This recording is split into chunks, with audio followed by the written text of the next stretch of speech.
It was my New Year's resolution. Okay, I'm gonna let everyone else in and then we'll get started. Okay, great. So welcome everybody who's here. It's great to see you. We have a couple more people. We have a lovely looking group of lunch and learners. I hope everyone's got a little nosh with them for lunch. And so we, as you know, for the month of January, had wonderful conversations with different, now our second member of the congregation. For those of you who weren't able to see Rabbi Bisno last week or Gabriel 2 weeks ago, they're on YouTube, so you can watch the lunch and learns there. And we are going to today welcome for our last conversation of this month, Susie Sachs, Ph.D. Dr. Sachs is a member of Beth Israel, has been along with her husband Jim for several years now, almost 10 years. And she is, we learned from our, what we heard during our session for Torah for Our Times, which was now almost 2 Wednesdays ago with Dr. Rebecca Sonnenschein and with Rabbi Weiner of Cedar Sinai. We heard a lot of questions following up. They were just speaking about the vaccine and in particular just sort of their experiences with COVID these last months. And as you've seen from all the sad news that we've had for the last, I don't know, 3 weeks, the statistics indicating that 2 or 3 weeks after the holidays, we were going to have a lot of deaths. We've had a lot of deaths in the congregation. And we've got a couple more right now taking place. And it's just been really, really awful. I have a lot of empathy for my colleagues back in New York City from last winter, spring, and my colleagues in Los Angeles. It does take a lot out of us and the community to experience this much loss and to see so many names on our list. So we obviously, you know, it's still scary times and we obviously have a lot of questions. And so our goal has been to give as much information as possible from people qualified to give such information. And I sort of joked, you know, we're all experts now in epidemiology, but we have no idea what the word means, but we know everything about it. And it's a very Jewish thing. You know, we've all got our PhDs and we've all got our MDs and our law degrees, and we didn't do any of that kind of schooling. So we got a real epidemiologist today, and Susie is going to introduce herself, and then I'm going to give her until about 12:30-ish, 12:35, about 25-30 minutes to do a wonderful presentation on what not just epidemiology is, but all of the surrounding topics. And then you're welcome, if a question comes up, to go right into that little chat box and write up your question. And those are the ones I'll be writing down and asking Susie at the beginning of the second part, which is our Q&A, which will be very interactive. So please feel free to write your questions if something comes up, although I will say it's a pretty thorough presentation from what I've seen. So I think a lot of questions are going to get answered. So I'm so glad to see all of you, and please remember to keep your mute button on. We'll also have time for you to talk later on if you have questions about anything Susie talked about. So without further ado, I want to thank Josh Goodman, our marketing and director. And oh, Carol Seiberg had her hand raised. Oh, it was a mistake. Okay. Susie, it's all yours. Okay, well, I know most of the people that are here, but just to people who don't know, I have a bachelor's in math from Michigan, a master's in biostatistics from UCLA, and a PhD from Berkeley in biostatistics, only schools whose colors are blue and gold, just so everybody's clear on that. I worked, I was on the faculty at UC San Francisco for 15 years, teaching medical students mostly the biostat part of epidemiology, and then 25 years with Syntex and Roche Pharmaceuticals, working as a biostatistician and then as an epidemiologist for many years, especially the last 10 in drug safety. So I'm going to give you a little bit on what is epidemiology, just a little bit about clinical trials, and then I'm going to talk about some of the more frequently asked questions that people seem to have. Okay, and then as the rabbi said, We'll try to answer the questions after I finish. Okay. Okay, so, okay, what is epidemiology and how it is used? Now, can everybody see the screen? Oh, wait a minute. I think I didn't do screen share. Hold on. I got to go back. Okay, okay, I got to go share screen. Okay. How do I get rid of this? Uh-oh, Josh. Yes, Okay. There you go. It's coming Okay, up. all right. looks Okay, good to okay. me. But now my slide, okay. Okay, There you so, okay, there we go. No, but why isn't it? I can't. Go up to, Oh, I know, Slideshow. slideshow. I there know. you go. Okay. Okay, there we go. Okay, so many people always wonder about epidemiology because the papers always will have some kind of risk factor that will cause some kind of a disease in some group of people. This was a random medical news that I love, that cartoon. Okay, what is epidemiology? People often say, are you a skin doctor? No, the word epidemiology comes from epidemic and epidemos logos. What is upon the people? What is happening to the people? Okay, so the study of epidemiology is the study of the distribution and the determinants of disease in human populations. So for example, who gets it? Like who gets COVID? When do they get it? Where do they get it? Determinants, why do they get it? And what are the risk factors? So epidemiology looks at both chronic and infectious diseases. Obviously, we're worried about a infectious disease here, but we do study cancer, heart disease, chronic diseases. Pharmacoepidemiology is where I worked for much of time, is the study of the use and the effects of drugs in large numbers of people, which is what you keep seeing in the news. Okay, these are two very important things to understand. The incidence of a disease is the number of new cases during a given period of Yeah, time I'm doing that. I just divided by the total population at risk. So every Thank you. time you Thanks, see ma'am. them, who's Rabbi, we're talking. Oh, I was not on. Every time you see them say the number of cases that happened last week divided by the population of Phoenix, that is the incidence, new cases in a given period of time. The prevalence is the number of existing cases, 24 million cases in the world, or however, how many, 400,000 deaths since we started tracking. So prevalence is the number of existing cases, incidence is the number of new cases, and they are always reporting the new cases, and they're always reporting the incidence because they're watching the incidence go up and hopefully go down. Okay, these are the different parameters that epidemiologists study.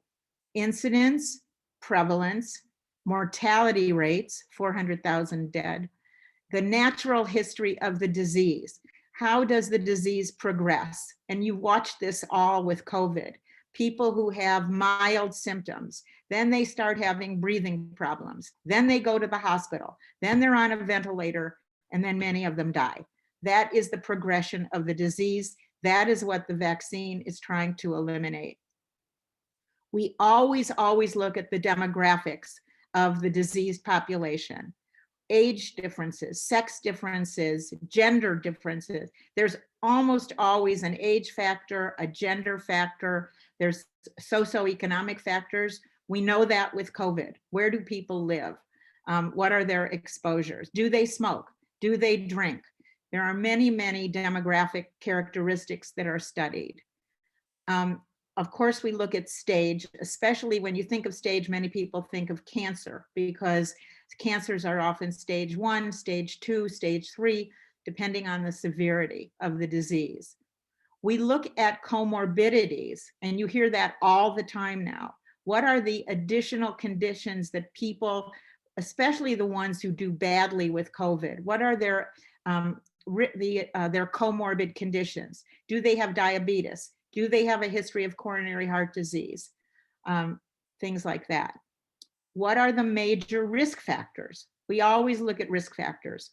I believe age, for example, is a big risk factor for COVID because the older people are having more severe disease than young people. So a major risk factor for COVID is age. It also appears to be ethnicity is a risk factor. The ethnicity is probably tied to the socioeconomic factors, where they live, their access to medical care, things like that. We also look at treatment patterns. It's called health services research. How are people treated? Where do they go for their treatment? What are the outcomes of the different therapies? All these things are studied by epidemiologists. Okay, oops, it doesn't want to go to my next slide. Why isn't that? My slideshow is not working. Where oh, there it is. Okay. There are different types of epidemiological studies. Two types: observational studies, where most epidemiologists work, and interventional, which are the clinical trials that you've heard about for the vaccines. So descriptive studies really give the very first clues about what might be going on. And you often hear them referred to as anecdotal. So there may be, in the New England Journal of Medicine, the most reputable scientific medical journal in the US, or the most highly regarded, they'll report a case series of something unusual. It was how they first identified HIV. They reported a case series where doctors were requesting a certain drug for treating young men and had never been known to be treating young men. They eventually went on to discover that this was HIV. The analytic studies are the ones I was most involved in. They are case control studies, and those are studies where you identify people with a disease, people without the disease, and then you ask them a bunch of questions. So for example, with breast cancer, you would identify women with breast cancer, women without, and then you would try to understand what is different among these women and identify the risk factors. History, mother having breast cancer, that's a risk factor. Family history is a risk factor, things like that. Obviously, lung cancer and smoking, those very first studies, they looked at doctors actually in Britain, and they looked at doctors with lung cancer, without, and up popped smoking as a major risk factor. Cohort studies are studies in which they identify a population and they follow them forward in time. One of the most famous is called the Framingham Heart Studies. Framingham is the community in Massachusetts.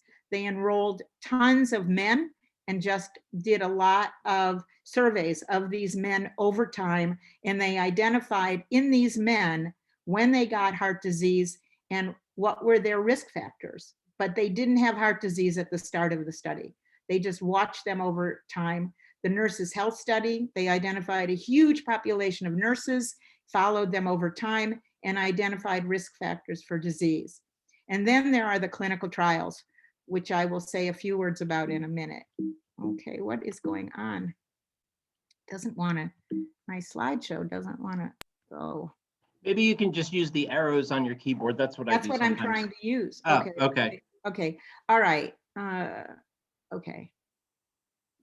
I'm trying to go back. And it's going forward. Okay. I'm trying to go. Okay. All right. I'm going to start over. Start from the top. I'm going to start from the top. There you go. Play from the top. Okay. Now. Okay. All right. Okay, if you look at this timeline, this is the perfect way to think about epidemiologic studies. There's present, past, and future. A case control study starts with the disease, breast cancer, and then identifies cases and non-cases and talks to them, interviews them to understand risk factors and tries to identify cause via a retrospective look. Historical cohorts also start with the effect and go back in time. That depends on having historical records. In the epidemiology text, they always cite mustard gas in World War I. They had veterans who'd had mustard gas exposure and were sick, and then they went back in time. They had their records. The prospective cohort study obviously is one of the best because we start with potential causes and we look for the effect. Framingham, they identified the men, they interviewed them over time, they identified men who got coronary heart disease, and they could tell what made them different from the others. And obviously the clinical trial starts with the drug and then looks for the effect. Does it prevent the disease? Okay, why would you do an observational study when a cohort study going forward in time is better? A clinical trial is obviously better because an observational study studies free living human beings. We could never do a study of lung cancer and smoking. You could not put people in a cage and separate them up and have one group start smoking and another group not and follow them over time. That would be unethical. So we could never do a study of lung cancer and smoking. Why do we know that lung cancer is related to smoking? Because there's hundreds of studies in the Surgeon General's report, observational studies that show an association between lung cancer and smoking. In fact, smoking is related to almost every chronic disease. It also provides timely information by looking at accumulated experience of people, and you can do very large cohort populations. Here's the difference between observational studies and randomized clinical trials. In a clinical trial, the two groups are probably more comparable because they're randomly assigned to placebo and vaccine, or treatment 1 versus treatment 2. We balance, by randomly assigning people, we balance out the things we know and don't know. If anybody wanted to look up one of the scientific articles about the Moderna vaccine or the Pfizer vaccine, they will present a table that shows baseline characteristics of the placebo patients and the vaccine patients. And you will see when you look at that table that they are almost identical in age, in gender, in ethnicity, because they randomize them, and that basically pretty much controls for that. So there's no bias in selecting who gets the vaccine and who doesn't. Obviously, if a physician thinks that a drug is really going to work, he may put his 6 patients on the drug. And so that would generate bias. That's why there's randomization. In observational studies, the patients are more representative of the general population, and its usage conditions are more typical. They don't or they take their meds, or they do take their meds. They do smoke or they don't. Large size, longer duration. You can study rare events, which are hard to study in a clinical trial, and you can look for delayed outcomes. Okay, now you often wonder if the association in an observational study is real. And the reason people wonder that is because they'll read in the paper that, let's see, coffee is related to breast cancer, drinking lots of coffee. And then they'll read another study that says coffee's not related. Alcohol drinking is related to heart disease. Nope, alcohol drinking is not related. That's because we're doing observational studies, and what we're looking for is the preponderance of evidence. So they'll repeat studies. People used to think that living near a power line was related to cancer. So they did many, many studies. A couple of them showed a relationship, but most of them did not. So most of the time we have ways to look at whether or not the finding in an observational study was due to chance. Statistical analysis does that. And we also look to see whether or not there might be bias. That's one of the problems when you do a case control study. For example, if you're doing a study of birth defects and you're identifying women who've had a child with birth defects and women who have not ever had a child with birth defects, the women who've had a child with birth defects will remember everything about that pregnancy. And the woman who's had a normal childbirth, they won't remember that they bumped into the bed and got a bruise, on their arm. But a woman who's had a child with birth defects, they'll remember everything. So we always have to consider bias. And then we always have to consider things that might be related to the outcome we're studying. For example, if you look at the relationship between alcohol and heart disease, you better control for smoking, because people who drink many more tend to also smoke. And so it could be the smoking that's related and not the alcohol drinking. Here we go. Okay, what about clinical trials? That's all we hear about now. Clinical trials are a very special type of cohort study. The intervention is introduced by the investigator, who randomly assigns people to placebo or drug. And oftentimes the standard practice of drug versus a new drug. But right now we didn't have anything. That's why these are all placebo-controlled trials. And we control the conditions of the study to accurately assess the intervention. And by that, I mean that if you're in a clinical trial, you are watched like a hawk. I mean, they give you several exams. They make sure you're behaving in a certain manner. A very good example of that is when Merck first came out with a drug to prevent osteoporosis. In the clinical trial, the women were instructed, do not lay down for 30 minutes after you take this drug. Do not lay down for 30 minutes after you take it.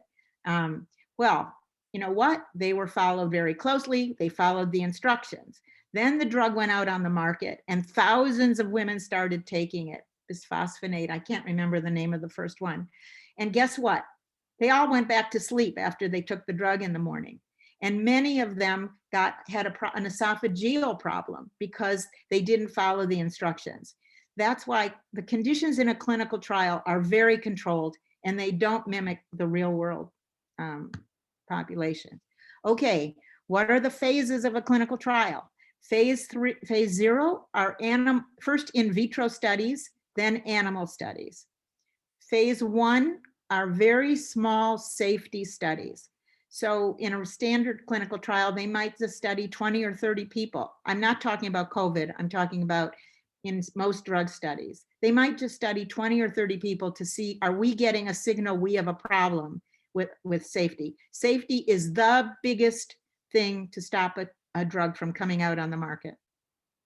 A phase 2 study is a very small study of safety and efficacy. Now, because sometimes the marker you want for your efficacy, it takes time to show up, they often use biomarkers. For example, if they want to prevent osteoporosis, that takes years. So they might use a marker of bone cell growth to indicate whether or not the drug seems to be working in a phase 2 trial. Phase 3 are the great big trials. Okay, you've seen them. For 15,000 people getting placebo on Pfizer, 15,000 getting vaccine. By the way, those are huge. In most phase 3 trials, you might get 3,000 to 5,000 people on a single phase 3 trial. Most companies will do more, they'll have more than one phase 3 trial going on, but we rarely had 15,000 people on each side of a phase 3 trial. That was huge. One reason they could do it is they were expecting to see the effect in a very short period of time. In studies of drugs to prevent coronary heart disease, to prevent cancer, you're not going to see the results so fast. Don't think it's over when the phase 3 trials are over. You have a commitment to follow up. Safety has to be followed up. It's legal reporting. If you experience an adverse event, you can report it to your doctor or directly to the FDA. If you report it to your doctor, he or she is obligated to report it to the FDA, every side effect that's reported. Also, companies are reported to do post-marketing surveillance on their drugs. Roche had a drug many, many years ago called Accutane. Accutane was a great, great drug for the very severe subcutaneous acne. However, it had a side effect. It could cause birth defects. So, and who do you think had all this acne? A lot of teenage girls who were not supposed to take, supposed to have sex while they were taking Accutane. So the company had to institute major risk management programs to ensure that the women, the girls and women taking Accutane were on birth control, because there was no question. And I am telling you, they were one of the strictest risk management programs going. Okay, this is the structure of a phase 3 trial, of a clinical trial. You have patients who are randomly allocated to treatment or placebo. They experience the intervention, which is the vaccine, and then you measure the outcome. Okay, where can bias come into a clinical trial? Well, you have to make sure that you do randomization. If you don't randomize and you allow the investigator to assign the patients to treatment or placebo, you could have a problem. As I said, if they have a feeling that this drug is going to work, they're going to try to put their most sick patients on the drug. So you're not going to get a good representation of what can happen. Oftentimes, they stratify a randomization by age. In fact, I think they did that in the vaccine trials. No, they were randomly assigned. But sometimes if they're worried that you're going to have equal numbers of young people on treatment and placebo, then they may stratify them by that. Okay, here is a big, big question.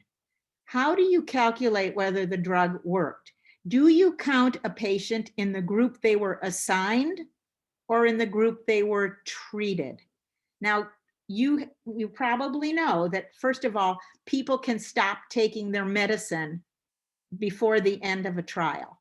So you have somebody who was assigned to the treatment, you know they didn't finish taking the drug to the end of the trial.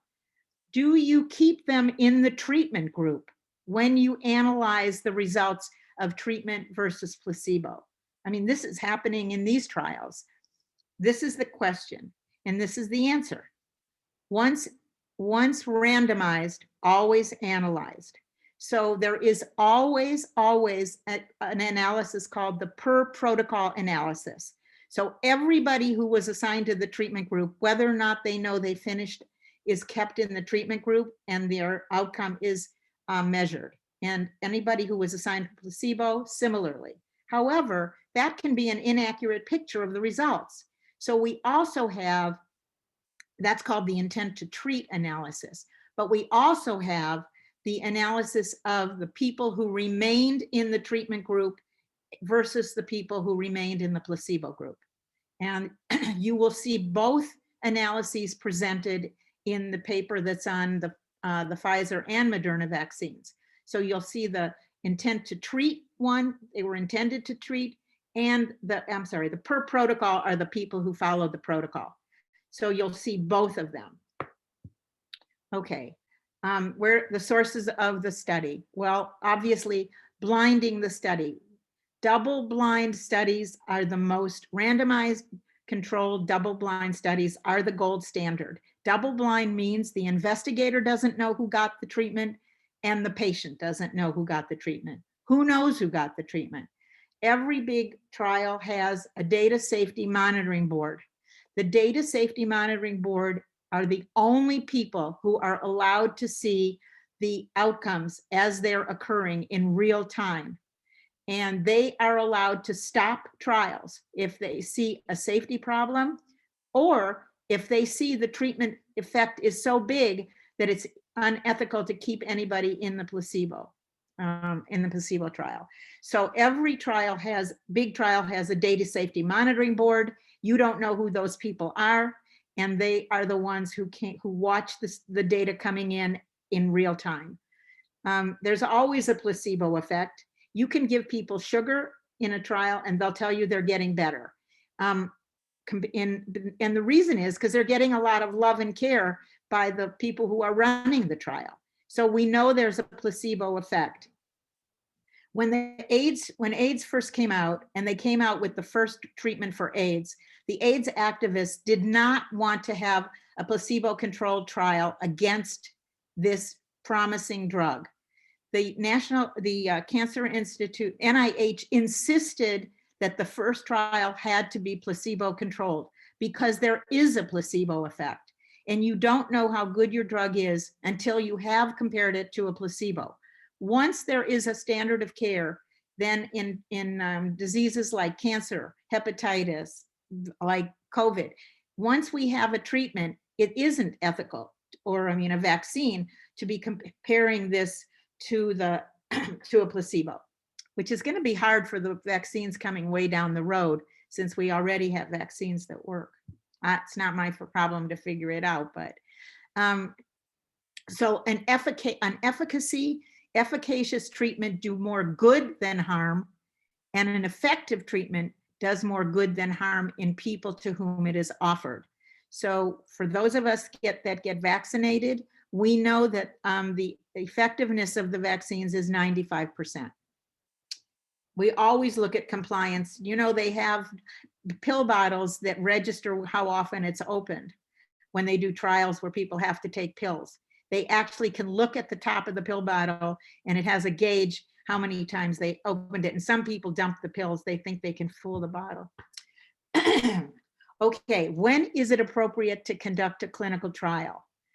It is appropriate now because we have a very serious disease and we need to do something about it, and we have no treatment. We have no treatment now. I mean, the ones that we have are not terribly effective. We do have treatments. We have the antibody treatments. We have, I forgot the one from Gilead, but we don't have really good treatments. We need to prevent this disease. So it is appropriate to do a controlled trial of the vaccines. There have been examples of standard practices which were never initially tested in clinical trials. A long time ago, they used to do radical mastectomies as a matter of course, until finally they figured out that they could do a lumpectomy, and then they did a clinical trial of it and were able to determine that they could do lumpectomies instead of these horrible radicals. Okay, now I'm switching to a question that we get all the time. Both Moderna and Pfizer have what's called emergency use authorization. It is just so you know, we have about 5 more minutes for this. Okay, I'll just cover this, a couple more questions. Okay, thanks. This one, okay. Emergency use authorization is in effect only as long as the government has declared there's an emergency. It means that they're put into effect when they have shown that, for example, the vaccine treats a serious or life-threatening condition, there's evidence of effectiveness, and the risk-benefit analysis shows a benefit compared to the safety profile. We know these drugs are safe and there is no other alternative. The product, quote, may be effective to prevent, diagnose, or treat the disease. Again, this is only in effect for the length of the emergency. All these vaccines are going to require what's called a BLA, a biologic licensing application for full approval. Pfizer and Moderna are both in the process of preparing their BLA, their application to get full approval so they can market it, and there's no time frame on this vaccine. There are more robust standards than for an EUA. They will have to show more data. It requires substantial evidence with adequate and well-controlled studies, which they've done, that the drug will have the effect it is intended to have. Okay, one thing I want to say is, what could we have done better? And you've heard this from many of the epidemiologists, but I'm just going to reiterate it. We could have reinstated our Office of Global Pandemic Planning. Those were the people who knew what to do in the event of a pandemic. We could have done massive testing for the virus initially to identify asymptomatic people and people with the virus, so we could contact trace all the identified patients with the virus and quarantine all of them. And we could have mandated masks once we knew that transmission was good.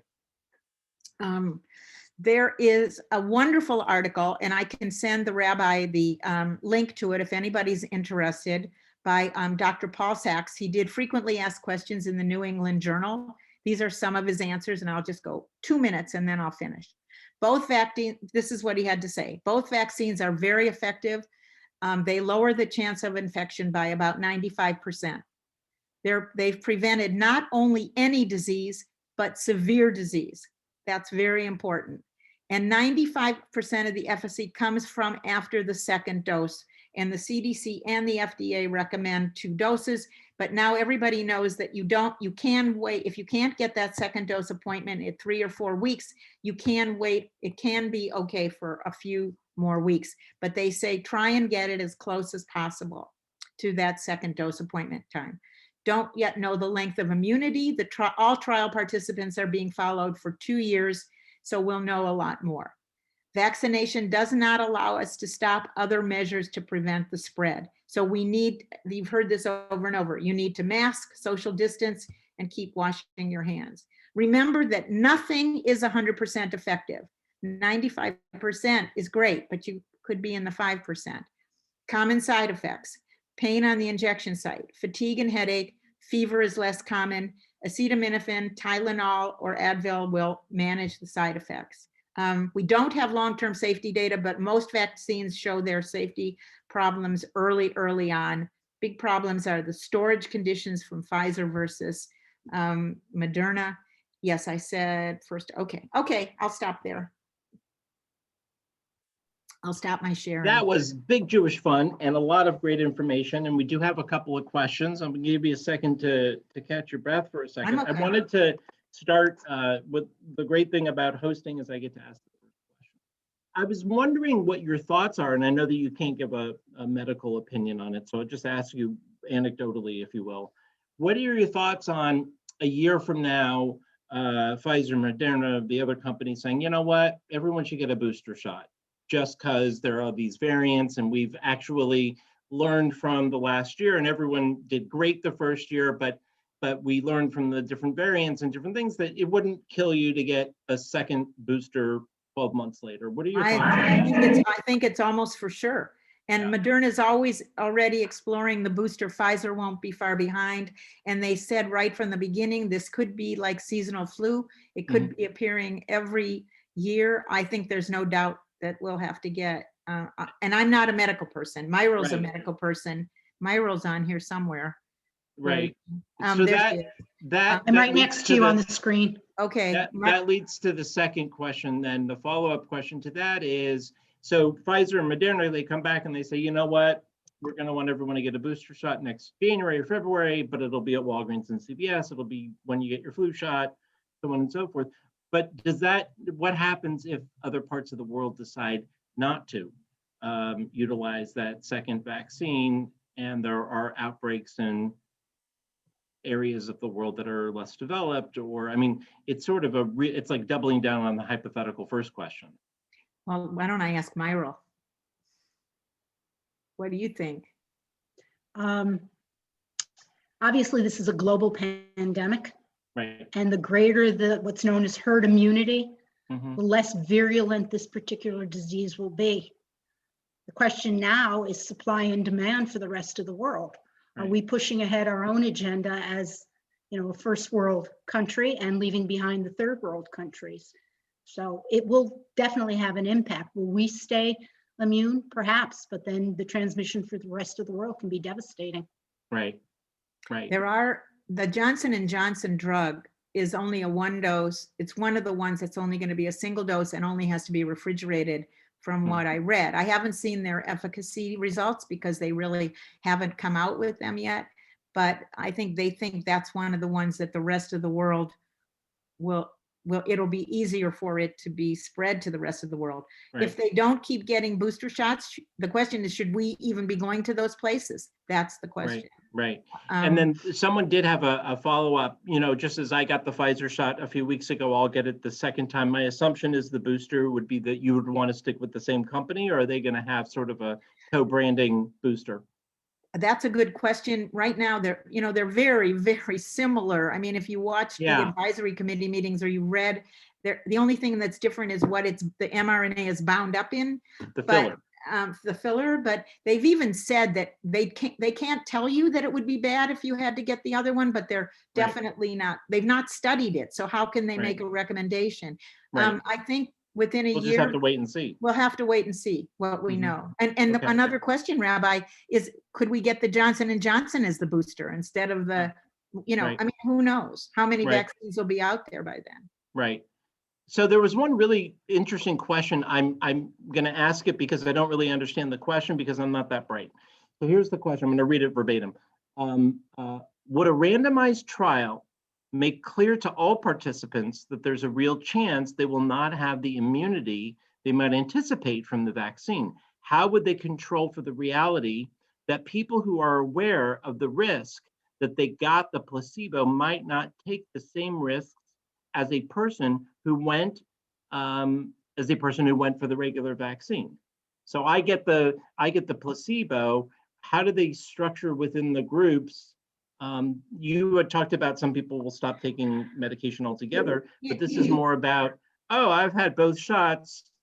I may have had the placebo. Am I going to behave differently now? Okay, well, a couple of things. One is that both Pfizer and Moderna are letting everybody who got the placebo know they got the placebo. Okay. And what they're asking them to do is to get vaccinated and stay in the trial and follow them forward in time. So they're collecting their data as treated patients. Okay, so they have their data on placebo and now they're going to be treated. So all the people in the trial, and that's a big question in the advisory committees, what to do with the placebo patients. They're also given the option to opt out and go get the vaccine and never participate in the trial again.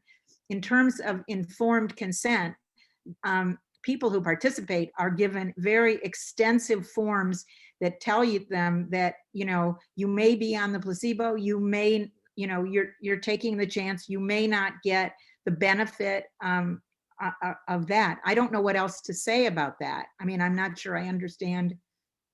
Whoever asked the question, if they could ask me if they could clarify it even more, I would try to answer it.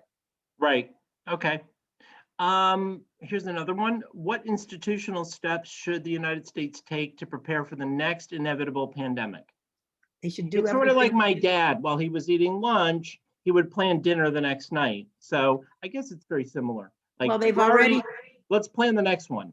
They already have taken the first one. He's reinstituted the global pandemic team in the National Security Agency. That was the biggest thing of all. We didn't even have a team that was ready to tell you what the steps should be.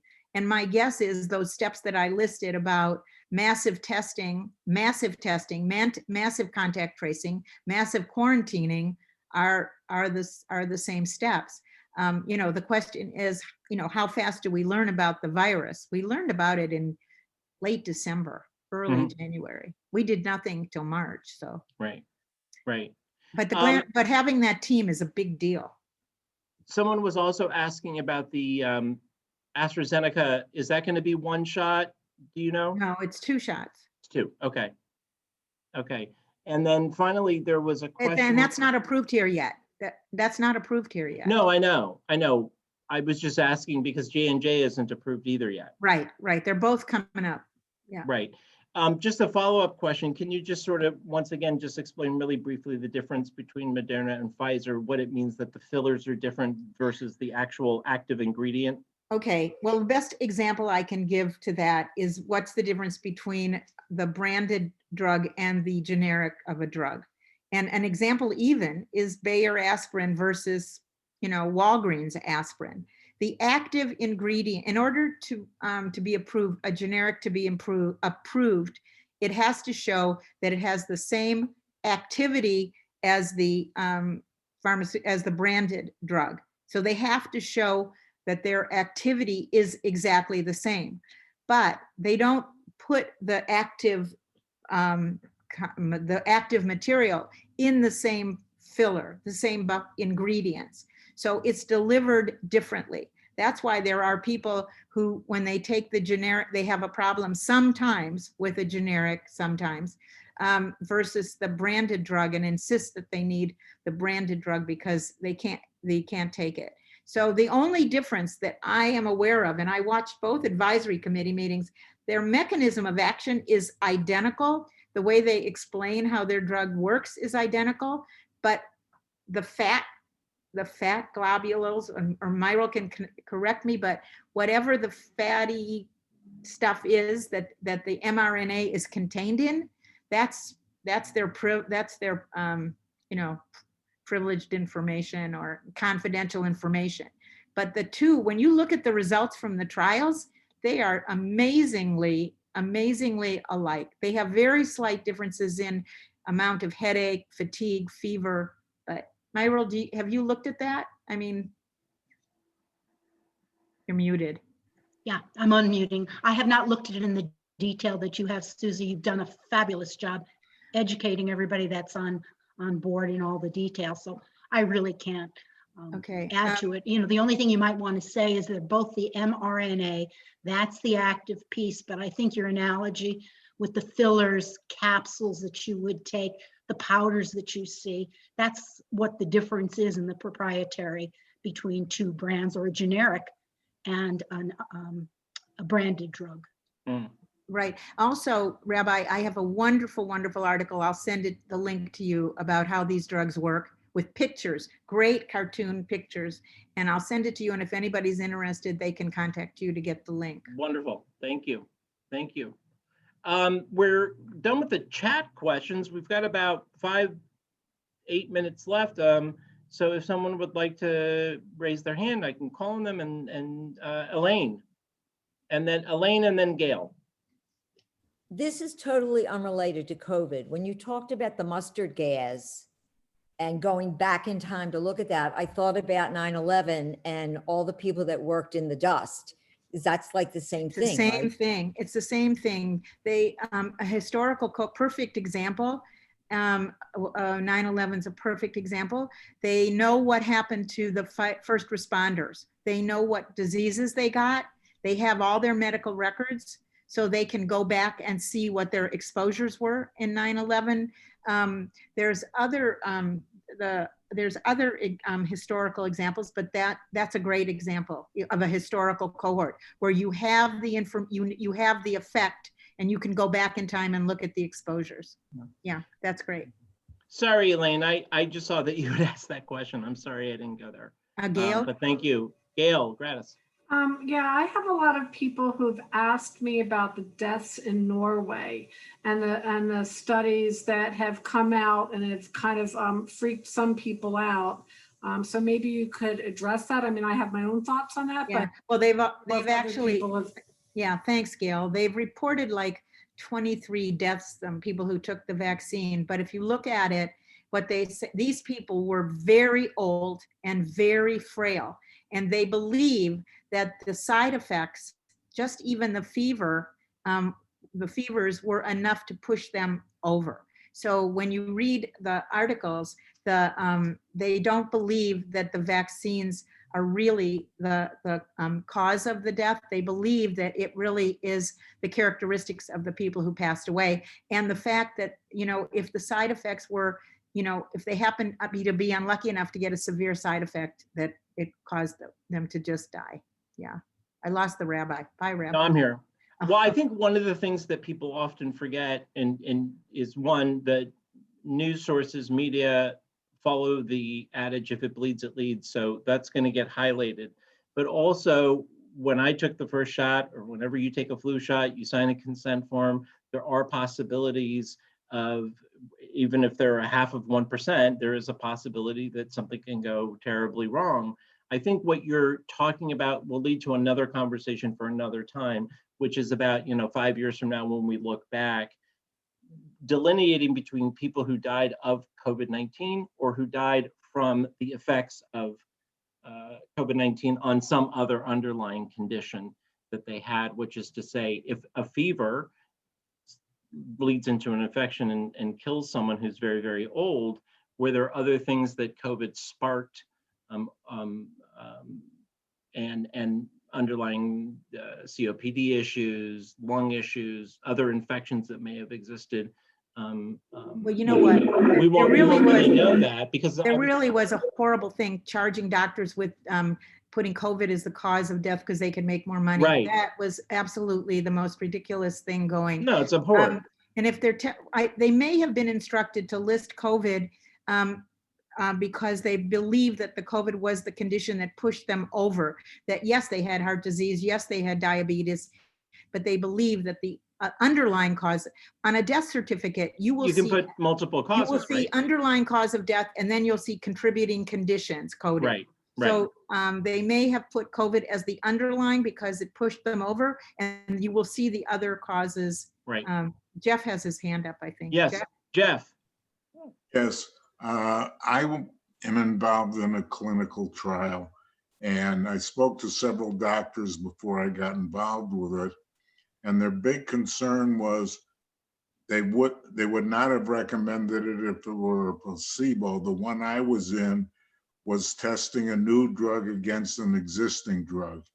And they felt that because there was still some treatment of an existing drug in the trial, that was much safer for me and less chance of problems than if it had been a placebo-involved clinical trial.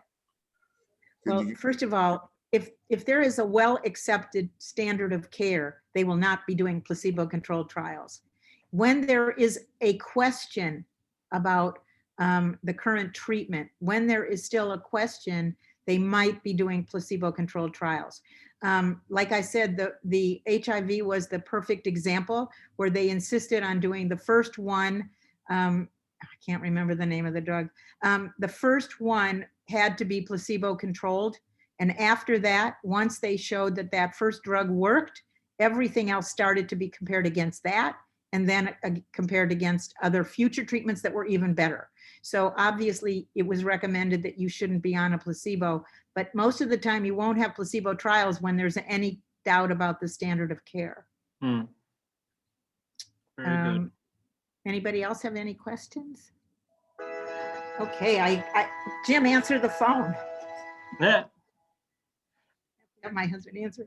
Okay, well, then I hope Well, Susie, I just want to say thank you so much. I know, we're going to have this published on YouTube, and so people can send it to their friends and other people. I think it's just so important for us to have the most information, the most accurate information before we make any kind of decision about whether it's vaccination for this or anything else. And wait. The Sendros have a question. I see a hand up. Oh, I'm sorry. Mark and Susan. You have a question? Oh. No. Oh, accidentally. Okay. All right. No, that was we used the icon for clapping. Oh. That was a reaction. Okay, thank you. Okay, well. So I'm so glad that you were here, Susie, and I know that you've got to go. I'm going to hang on with everyone else for a few moments. I'm going to share an article with you from Times of Israel just to help address. I'm going to stay on until 1. Okay, great. So one of the things, Susie, and you can always respond to this too. I'm going to, I just sent a link for everyone. You can look at this later on if you want to cut it and paste it. One of the things that Israel has been criticized for is not sharing vaccination protocols, the drugs themselves, with people in the under the Palestinian Authority, namely in the West Bank. And this is a great article that was written by David Harris. David Harris is the AJC, the president of the American Jewish Committee. He's been involved in the American Jewish worldview for a very long time. AJC is a major organization in the United States, so he's not a political person, but he does in this article really help us understand, and this is something when it comes up with your friends, you don't have to scream at them. You can just use this article. I usually don't share articles unless I have vetted them myself. And because he's the president of the AJC, it's not a matter of do I like him or not like him or his politics. It's just a matter of the information shared. One of the things that we want to remind our friends who say Israel is hoarding the vaccines, not sharing with the Palestinians, not creating with the collaborating with the Palestinians, never asked for the help. In fact, rejected offers for help. And if you remember way back, I think it was in April, when some of the ventilators and other machines were being flown in from the UAE because they were on an Etihad airline, the people in the Palestinian Authority did not even accept the equipment back in April. And so it's sort of one of those situations where, in fact, the PA has contracted a lot of doses for vaccination from Russia. So it's not as simple as to say Israel's not sharing or offering help. The Palestinian Authority, according to the Oslo Accords, as the article states, is its own entity. It's an autonomous entity, and it as an entity chose, whether it was a month ago or 6 months ago when the equipment was coming in, not to accept any help or assistance from the state of Israel. That doesn't mean that Israel won't make leftover vaccine available, but as we know from the news, Israel's done a pretty good job of inoculating its citizens. They have this aspirational goal of inoculating everyone by Pesach, so families can have Pesach together, which I think is a pretty goal. Susie, this will be the final question because I know you have to go in 1 minute. What do you think realistically, given whether it's 100 million shots in 100 days or 150 million shots? I mean, we can do the math. Well, I'm sure everybody's heard them say that they think Israel's got 7 million people. We have a few more. Yeah, right. But if we're talking, you're wondering, we can do better than 100 million in 100 I don't days? know. Oh, they believe they can. I mean, but here's the whole thing. They don't want to overpromise because we already overpromised 20 million by end of December. Right. So I think that they'll be very happy if they can get 200 million in 100 days, but it'll really, really depend on how fast they can scale up and figure out the distribution lines, the logistics. I heard a guy from Michigan who's involved in the logistics talking, and it's complicated, and we didn't have real strong guidance, federal guidance. And I think once we get that, they do, you can listen to them these physicians get interviewed. They all think that's a low bar, but I don't think they wanted to set a high bar. Right. So under promise, over perform. Right. Right. Okay, everyone. So again, I just shared that link with you so that you've got that when that issue comes up, you can put it into a bigger context. I think that we can all use a little bit of context, which is why it was great to have Susie today. And thanks to all my friends, thanks to all my Friday night friends. You've got such a great support group. Starting next great support group. next Tuesday will be and for February will be led by Rabbi Mason Barkin for Lunch and Learn, and I should be back probably in April. So, but I'm here for Torah study and all kinds of other things. So we are here and here for you. And please let us know if you need anything. And we look forward to seeing everyone next Tuesday, if not before. And thanks to Josh. Will you Thank you, please thank Susie. Josh? Okay. Well, thank you for everything. That was amazing. Thank you Okay. so much. Bye. Have a great day, everyone.